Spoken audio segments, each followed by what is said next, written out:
sihlushwa abantu la kuma-social network. Uthola ukuthi mangenza ividiyo ngabe akahambisani nawo, ngabe kusuke kunjani, bese ezothi ngimphoxile, yena bazi ukuthi nje bengayitsheli ukuthi ngiwukuthi nokuthi. Bafowethu, anisiyeke bafowethu, anisiyeke nje ke sikhululeke, sibeke imibono yethu ngendlela esifuna ukuyibeka ngayo ngezinto zomphakathi. Musani ukusigada kangaka bafowethu, uthola ukuthi usuzobeka isici manje ukuthi ngimphoxile, ngize ngikuphoxa nje ngikwazelaphi, ngoba ngazi nakwazi ukuthi mina wena ucabangani ngami, angikwazi. Manje mase sekuzofanele ngilimithe indlela engikhuluma ngayo, kube khona izinto engingakhulumi ngazo, angizukwazi kwenza lonto leyo. Ake nisiyeke nje bafowethu. Lapha-ke ngisendabeni kaNgizwe Mchunu. Ingiphatha kabi indaba kaNgizwe Mchunu ngoba uyena muntu engimbonile elahlekelwa ngenxa ye-March and March. Uyena muntu engimbonile eshisela umuzi wakhe.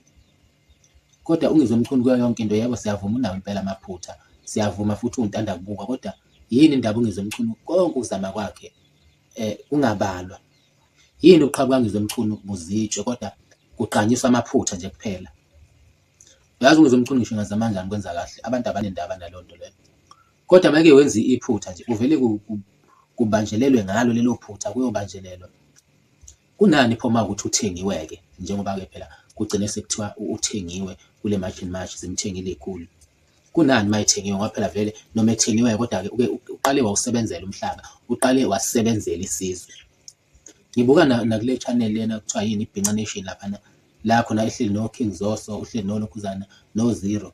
Ngibuka nangu lo mfana lo bani lo u-Zero, usemkhinca ngemibuzo, umbuza nokuthi kwakuthi ngesikhathi bebiziwe kwi-meeting bakhulunywa ngani.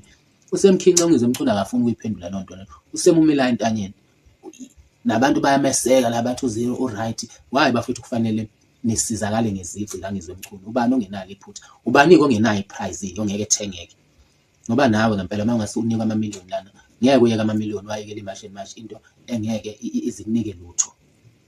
Angisho ukuthi-ke uma ukuthi uthengiwe into enhle leyo, kodwa nje ngiyayibuka lento kaNgizwe Mchunu ukuthi ibuhlungu lento ukuthi mayenza okuhle kunganakwa, kodwa mayenza okubi kuqanyiswe. Kufana nakho nje lento ukuthi elokhu ekhishwe emlandweni we-March and March, kulokhu ekubale uPhakile Umthakathi noJacinta kuphela. Yena nje akasabala, sengazi ukuthi akazebe khona. Makubaliwe amaqhawe nje kulokhu ekubalwa bona kuphela.